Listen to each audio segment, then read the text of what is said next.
Olá, alunos e professores da FMU FIANFAAN.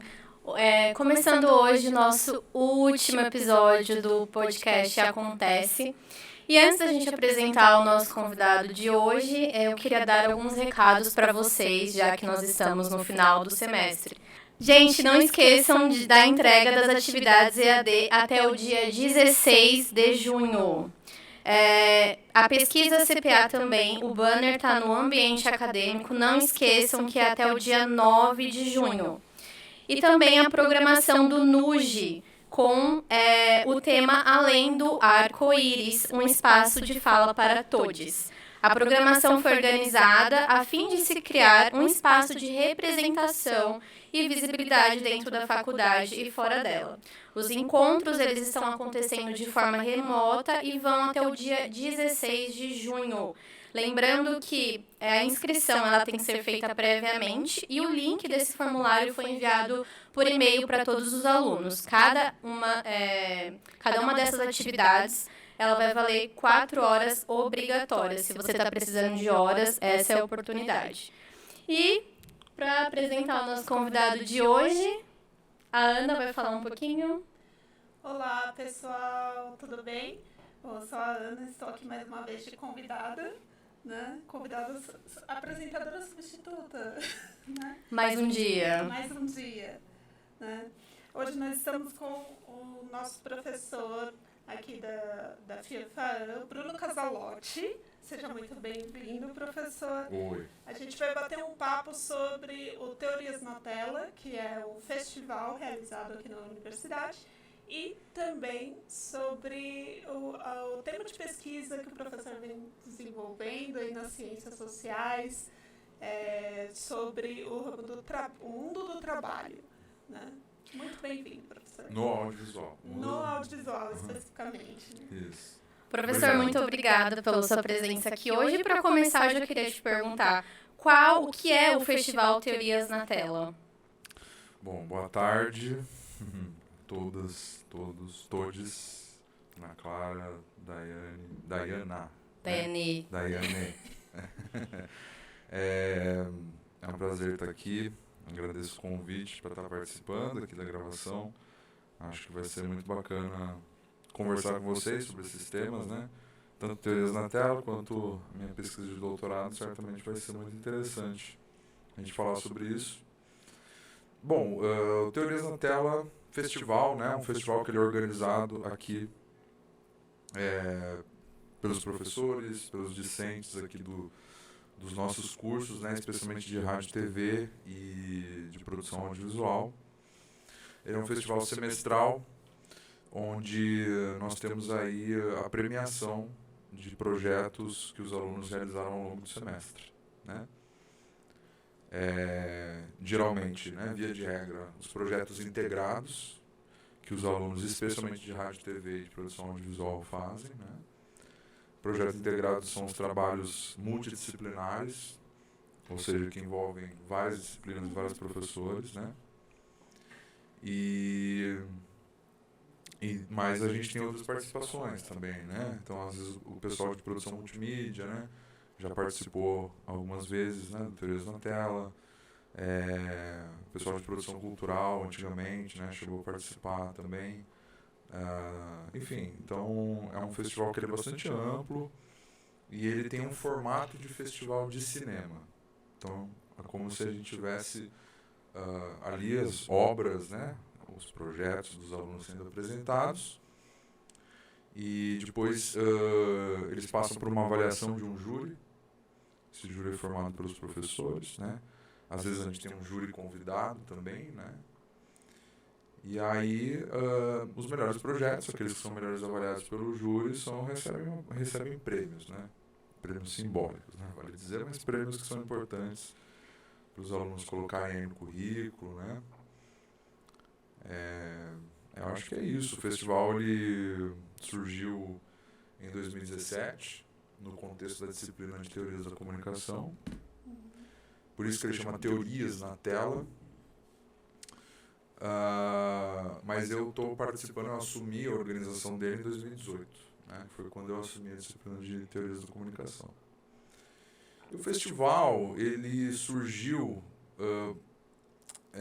por conta dos projetos integrados de teorias que eram liderados por Teorias da Comunicação. Né? Então, inicialmente, os alunos tinham que produzir um documentário ou um vídeo documentário, né? Para não ser tão hermético assim, na classificação do formato. Né? Então, um vídeo documentário cujo roteiro tinha que ser produzido a partir de um autor clássico das teorias da comunicação. E aí a gente pegava lá, né, nas aulas de teorias da comunicação, a gente estudava esses autores clássicos, né? Então, sei lá, Marshall McLuhan, né?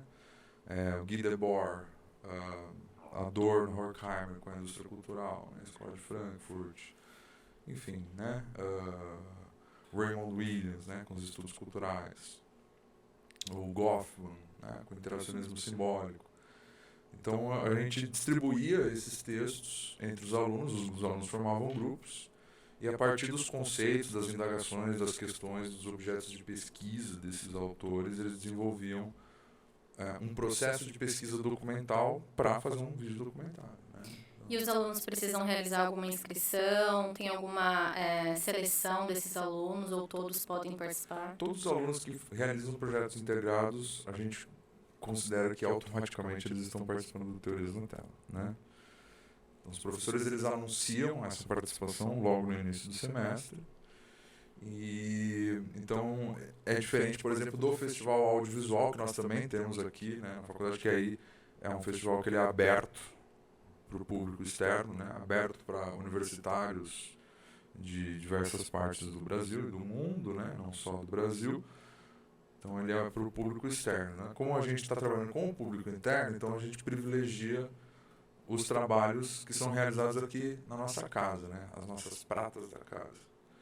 E aí, então, é um festival interno nosso, então não tem essa dinâmica da inscrição. Ah, sim, legal. Né? Então, é mais ou menos assim que funciona. E como você vê ao longo desse tempo, né, como ter o Festival Teorias na Tela transformou a oportunidade dos alunos de mostrarem o trabalho, né? Passar pela experiência de ter um festival, de ter um júri ali que vai avaliar, né? Como isso elevou a qualidade das produções. Isso criou uma motivação a mais para a galera produzir os projetos integrados, né? Para além daquela coisa burocrática institucional do tipo, preciso fazer um trabalho para ter uma nota e passar de semestre. Né? A partir do momento que você sabe que você vai participar de um festival no final do semestre, a coisa muda de caráter. Os alunos se sentem motivados, né? É uma motivação diferente, né? É uma motivação mais estimulante, a meu ver, porque transcende essa questão meramente burocrática da relação entre professor e aluno.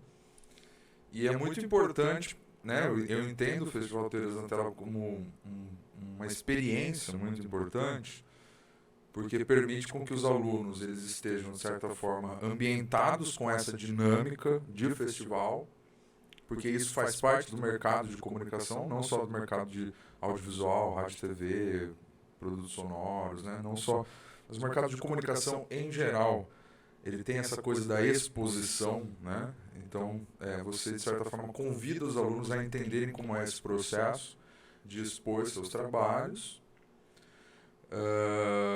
enfim, né? E a coparticipação com outros alunos, né, com seus pares. Então isso é muito importante. Essa dinâmica também era muito importante, porque a gente deixa bem claro no Teorias na Tela que o nosso intuito não é estimular a competição entre os alunos.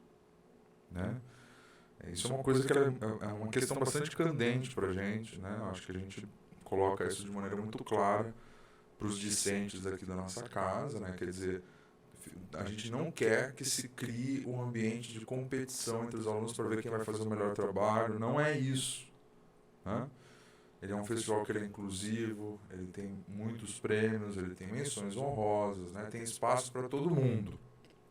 O objetivo do Teorias na Tela, isso é uma coisa que a gente repete, semestre após semestre, ele é ser uma celebração. A gente quer celebrar o trabalho ao longo do semestre, né? Porque a gente quer, de certa forma, mostrar que um trabalho de faculdade, ele tá lá, ele é algo muito além, mas muito, muito além do que uma peça fria, de uma relação fria entre um professor e um aluno, né?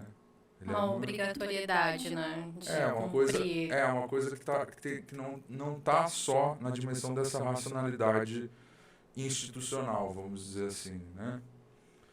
Dessa racionalidade mais burocrática, entre o professor como um agente e o aluno como outro agente, né? Mediados por uma instituição, por uma burocracia.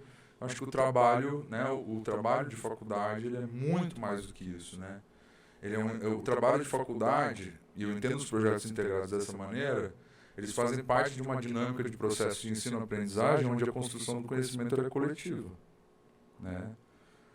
Eu entendo que a figura do professor em sala de aula não é apenas transmitir conhecimento, né? Aliás, cada vez menos essa é a realidade do professor, né? O professor, ele é mais um mediador, por um lado, do conhecimento, do diálogo, né? E por outro lado também ele é um curador de informações, né? Porque talvez mais do que o acesso à informação, eu acho que se discute hoje muito o que é a seleção de informações que valem a pena serem consumidas, debatidas, né? Veiculadas, circuladas. Então, acho que o professor, antes de ser um transmissor de conhecimento, ele é também um mediador e um curador. E entender isso na prática é muito difícil, né? Porque o ambiente onde a gente está inserido, a bem da verdade, ele estimula o entendimento contrário. Ele estimula o entendimento de que o professor é uma autoridade do conhecimento. Sim. E essa autoridade é inquestionável, porque ele é o detentor do saber, etc., né? Quando, na verdade, o bom professor sincero, ele sabe, ele reconhece, inclusive, ele direciona os que alunos, ele aprende com os alunos. Não é só que ele direciona os alunos, ele aprende com os alunos. Os alunos têm algo a ensinar para o professor. Cada projeto integrado, ele é uma possibilidade do professor conhecer uma coisa nova, uma realidade que ele não conhecia. Sim. Né? E esse processo se torna mais leve para ambos, né? Tanto para o professor quanto os alunos que estão ali desenvolvendo o projeto. Ele não é exatamente leve, ele é pesado, ele tem muito trabalho, viu? Não, mas eu digo na questão relação, sabe? Ele também tem as contenciosidades na relação entre professor e aluno. Isso é uma coisa que não tem como fazer com que isso não exista. Porque a relação de autoridade, entre aspas, ela continua existindo. Não, sim, mas quando a gente sai dessa obrigatoriedade, por exemplo, de entregar trabalhos semestrais e uma coisa que você precisa cumprir obrigatoriamente, se torna mais leve esse processo, não? É porque o trabalho continua sendo obrigatório. Então, a contenciosidade, ela continua existindo. A construção do conhecimento, ela não é uma construção idílica, ela não é uma construção bucólica, né?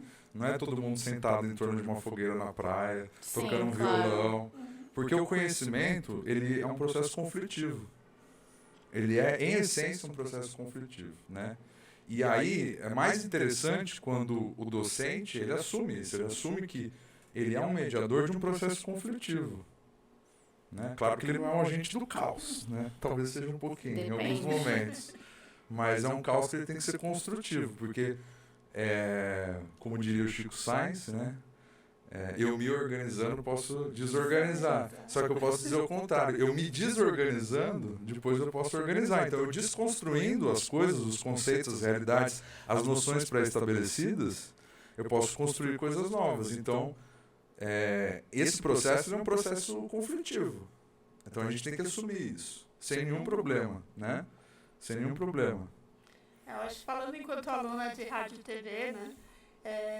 Eu acho mais interessante também do Teorias na Tela é você poder assistir, né, ver trabalho de colegas que são de outros semestres também. Isso estimula muito o aluno também. Porque às vezes a gente acha, a gente está fazendo o PI, né, o projeto integrado, como a gente costuma falar, né? Então, você fica, é uma obrigação e tudo mais. Quando você tem um festival e você tem contato com o que outras pessoas estão produzindo também, e você para pensar, poxa, eu nunca tinha pensado em fazer isso dessa forma, num roteiro que vai por esse caminho, né? Eu acho que isso também estimula muito a participação, né? E a querer produzir coisas mais interessantes, né? Estimula bastante a gente. Quando eu entrei, infelizmente, estávamos na pandemia, então acho que vai ser o primeiro Teorias na Tela que vai ser presencial mesmo, que eu vou poder, talvez, estar aqui. A gente retomou o Teorias presencial no semestre passado. Semestre passado eu não tinha como vir no dia também. Tava lá, mas estava lá meu e estava lotado o auditório. Os projetos, eles ficam disponíveis em alguma plataforma? Ficam no FMU TV, né? E aí, através da FMU TV, tem o júri popular. Né? A gente tem um júri popular através dos likes. Como funciona?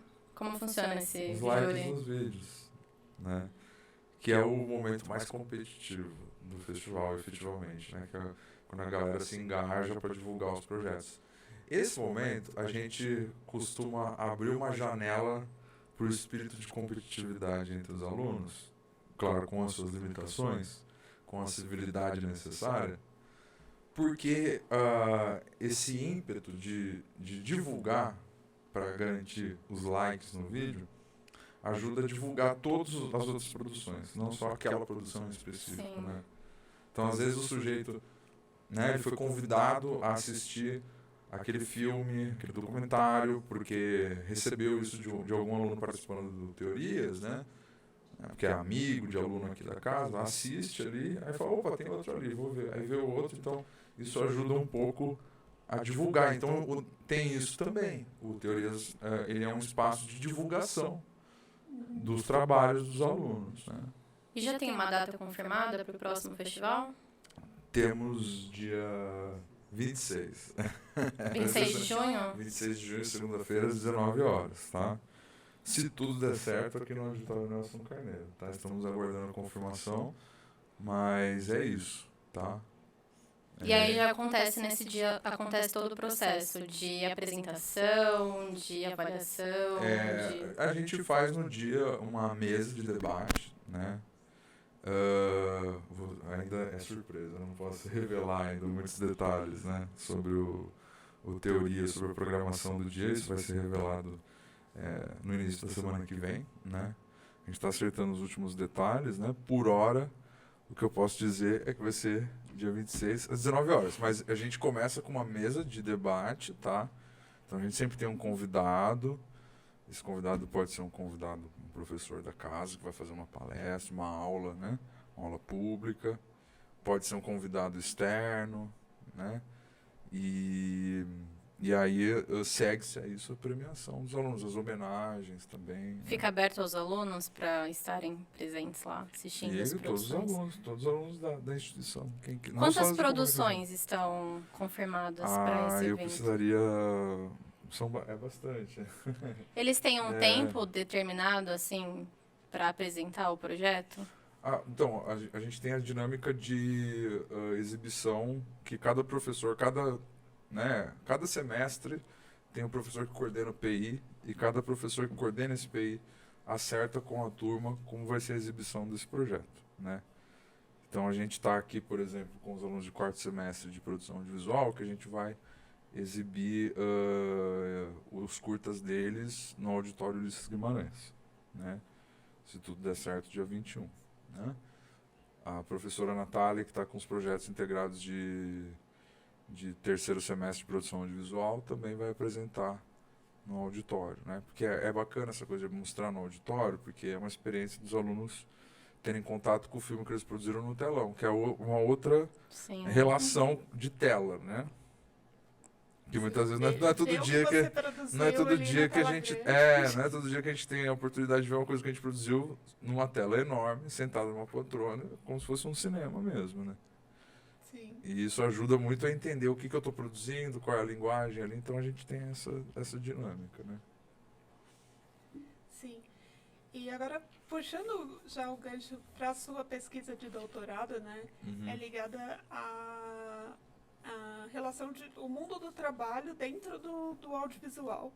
Né? Qual que é tem um foco específico porque dentro do audiovisual existe muita coisa. Né?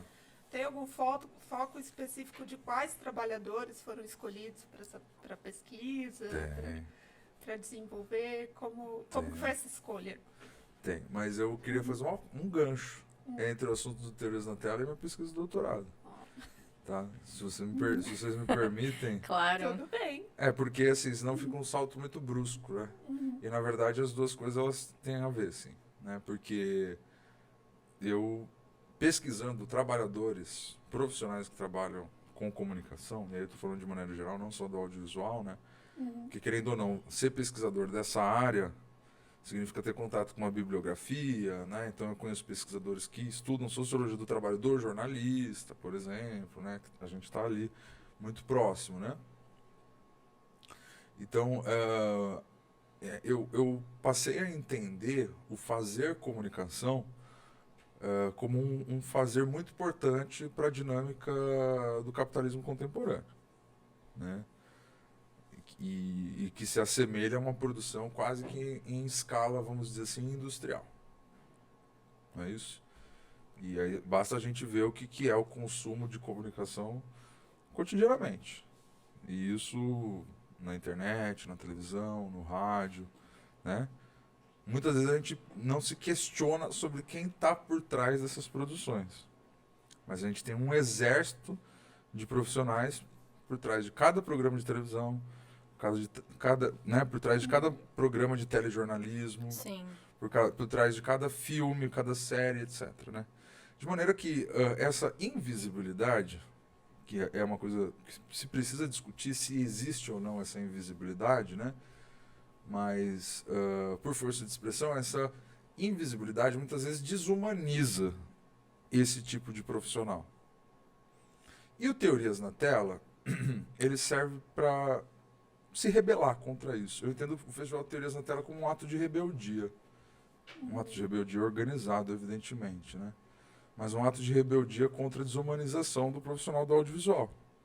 Muitas vezes visto como alguém que é incapaz de produzir teoria ou produzir em cima de teoria. Porque a gente tem, na sociedade capitalista, um negócio que a sociologia chama de divisão social do trabalho. O que é a divisão social do trabalho? É a separação, é o abismo entre aqueles que pensam e aqueles que fazem, né? Então, é colocado que aqueles que fazem são incapazes de ter abstrações, de elaborar em cima de teoria, né, de criar em cima de teoria. Então, a gente fez o Teorias na Tela para mostrar que isso não é verdade. Que é possível você alinhar, né, aliar conhecimento técnico com conhecimento teórico. E as duas coisas podem muito bem caminhar juntas, né? Porque se você pega o conhecimento técnico e retira dele toda a parte teórica, vamos dizer assim, e os debates em torno das questões teóricas, você está transformando a questão técnica numa questão neutra. Só que o técnico não é neutro. A técnica não é neutra. E se você pensa que a técnica é neutra, ela pode acabar servindo para qualquer coisa. Inclusive para coisas imorais, vamos dizer assim, né? Então, a racionalidade técnica, ela não pode imperar sem um debate por trás, que é o debate teórico, né? Porque o debate teórico é aquilo que leva o sujeito a pensar antes de fazer. Porque se o sujeito só faz e não pensa antes, ele é desumanizado. Então, eu vejo o Teorias na Tela como um processo de humanização ou reumanização de um profissional que muitas vezes é desumanizado e invisibilizado, né? Então, voltando, né? Agora a minha pesquisa de doutorado. Minha pesquisa de doutorado é sobre profissionais do audiovisual, recorte. Por trás das câmeras e abaixo da linha. Tá? Esses são os dois critérios. E dentro disso cabe uma infinidade de profissionais, mas tem que ser por trás das câmeras, ou seja, não pode ser atores, apresentadores de TV, apresentadores de telejornal. Existem muitos estudos e muitas pesquisas sobre o que aparece na frente das câmeras, né? Tem todo um campo de estudo sobre isso, né? Tem campos, no plural, de estudo sobre isso. E abaixo da linha. Abaixo da linha são aqueles profissionais que não aparecem nos créditos iniciais de um filme, de uma obra audiovisual. Não é o diretor, não é o produtor executivo, não é o roteirista. Tá? São aqueles sujeitos que a gente pode entender, entre aspas, como sujeitos do chão de fábrica de um set de filmagem. Então, todo mundo que é de equipe de produção, todo mundo que é da equipe de fotografia, dos assistentes de câmera, né, os técnicos de iluminação, os assistentes de produção, continuistas, né, assistentes de direção, pessoal do som, né, os técnicos de som, profissionais das equipes de arte, maquiadores, figurinistas, camareiros, camareiras, enfim, né, platôs de set. Hoje eu estava falando de platô de set em aula. Tem gente que não sabe o que é platô de set, né?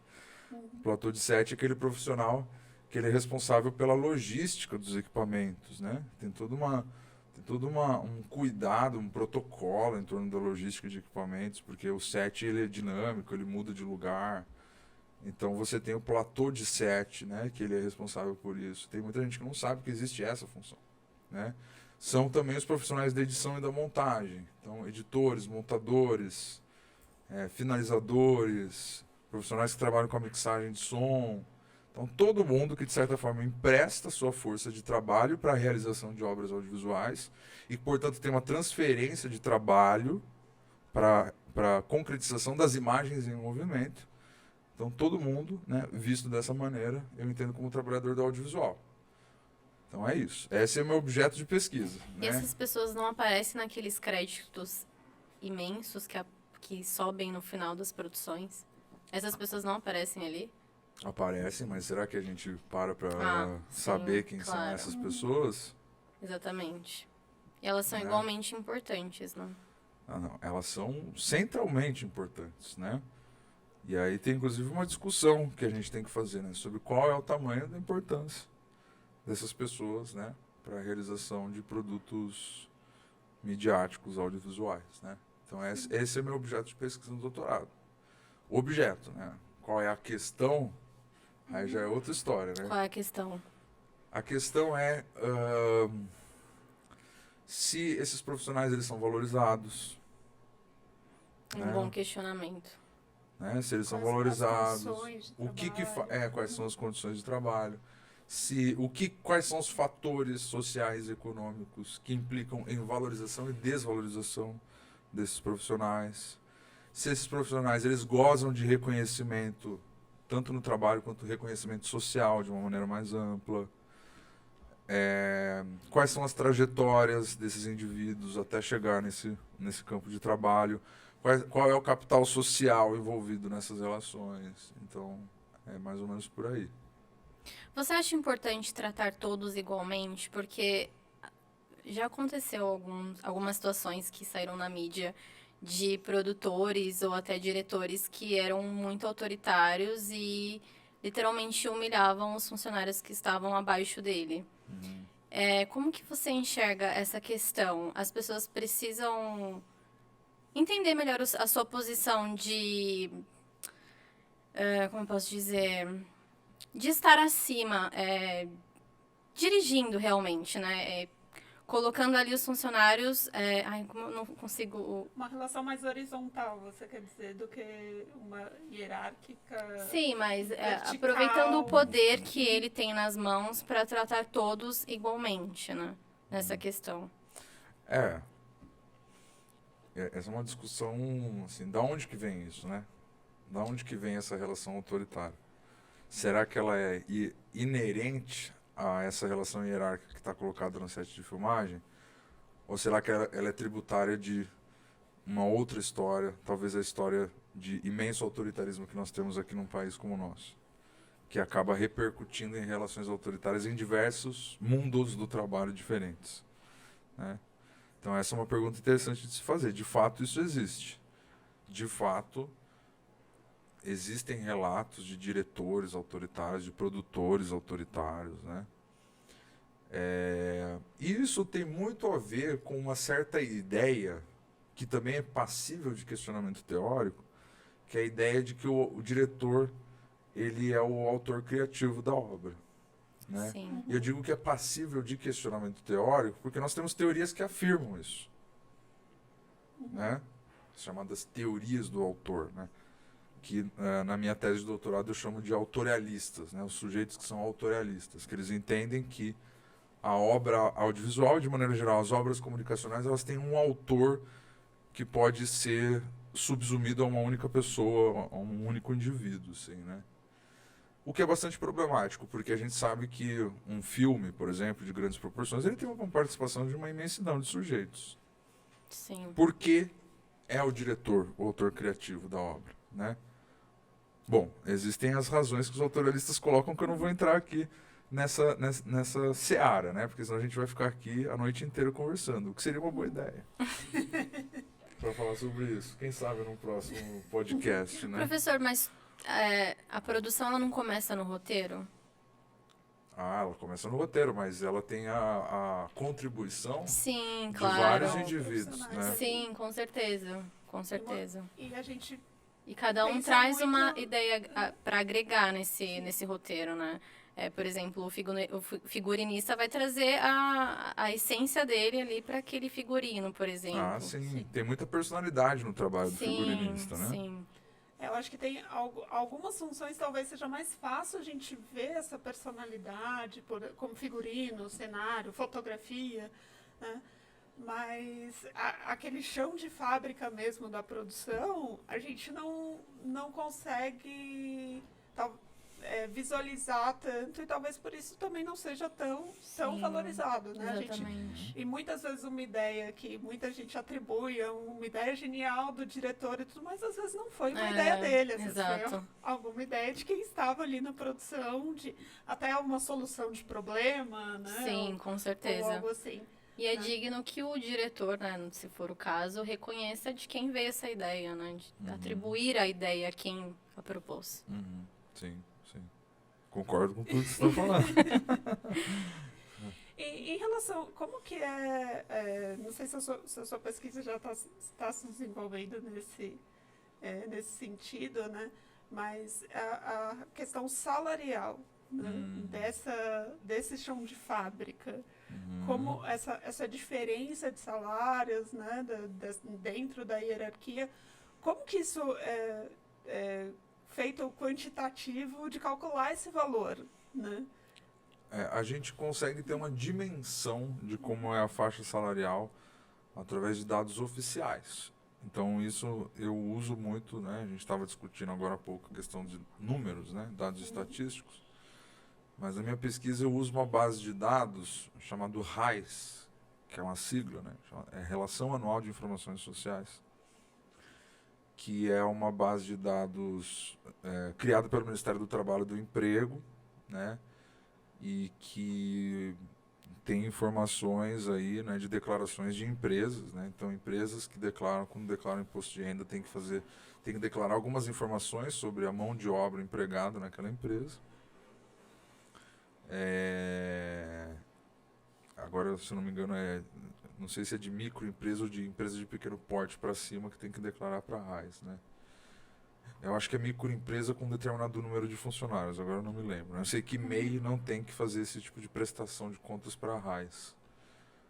Mas você tem a RAIS e tem a PNAD, né, que é Pesquisa Nacional por Amostragem Domiciliar, que ela é uma espécie de atualização trimestral que o IBGE faz de variáveis que são detectadas no censo. Então, o censo a cada 10 anos, e a cada 3 meses eles fazem uma amostra de domicílios, onde eles fazem essa pesquisa, e aí mede-se algumas coisas, né? Então, através dessas duas bases, cruzando uma série de informações, a gente consegue se aproximar do quanto que recebem algumas categorias profissionais, né? Então, do que a gente sabe, por exemplo, é que os profissionais mais valorizados de toda a cadeia produtiva do audiovisual, ou pelo menos ou pelo menos o grupo cuja massa salarial é maior, quando eu falo massa salarial, eu estou falando, né, do total, não estou falando de salários individuais, né? Estou falando do total, são os profissionais da distribuição, que não são necessariamente os profissionais que estão no set de filmagem. Sim. Tá? Então, a distribuição é o elo da cadeia produtiva do audiovisual que trabalha com a compra e venda de títulos de obras, ou seja, o mercadão dos direitos autorais, né? Essa é a galera da distribuição. A galera que é menos valorizada é a galera que trabalha que trabalha numa área que está em extinção, que é a venda de DVDs. Mas está lá na raiz. Eles estão lá, eles são os que recebem os menores salários. Tá? Entre os menores e os maiores está a galera da produção. Geralmente ocupa ali o meião, né? Então você tem isso, sim, né? E eu entendo que a desvalorização salarial ela é uma coisa que ela pode ser contornada. É para isso que serve a sociologia, né? Sim. A sociologia ela serve para dizer, olha, existem saídas para algumas questões, para alguns problemas, né? Então, uma maneira de você contornar a questão salarial são as políticas públicas para a cultura. Porque a gente percebe, na minha pesquisa, que as políticas públicas para o audiovisual, elas implicaram numa valorização das condições contratuais do emprego nesse setor, pelo menos durante um período significativo da história recente do Brasil, né? Então, a política cultural, se ela for sólida, se ela for de longo prazo, se ela tiver previsões com relação às condições de contrato de trabalho, que é uma possibilidade também, ela pode auxiliar na melhoria salarial, não só o salário, né? Porque condição de trabalho não é só salário. Não adianta você pagar bem uma pessoa e deixar essa pessoa trabalhando 14 horas no set de filmagem, né? Então é isso. Tem tido até bastante debate sobre essa questão do tempo da diária, né? Atualmente está em Da jornada de 12 trabalho. horas, né? Dentro do audiovisual, produção cinematográfica, etc. Mas já tem essa discussão de redução para 10 horas, né? E a gente sabe que muito ainda da produção audiovisual ainda está numa informalidade que não é nem talvez possível detectar quando há algum tipo de infração, né? Tem algum órgão, né, que inspecione isso, que fica de olho nisso, porque a gente sabe que a área da cultura é uma área muito informal, né? Não só a área da produção audiovisual, mas dentro do audiovisual como que é feita essa inspeção, né? Essa fiscalização do trabalho. No mundo do trabalho, não só do audiovisual, mas no mundo do trabalho como um todo, quem fiscaliza condições de trabalho é o Ministério Público do Trabalho, tá? O MPT.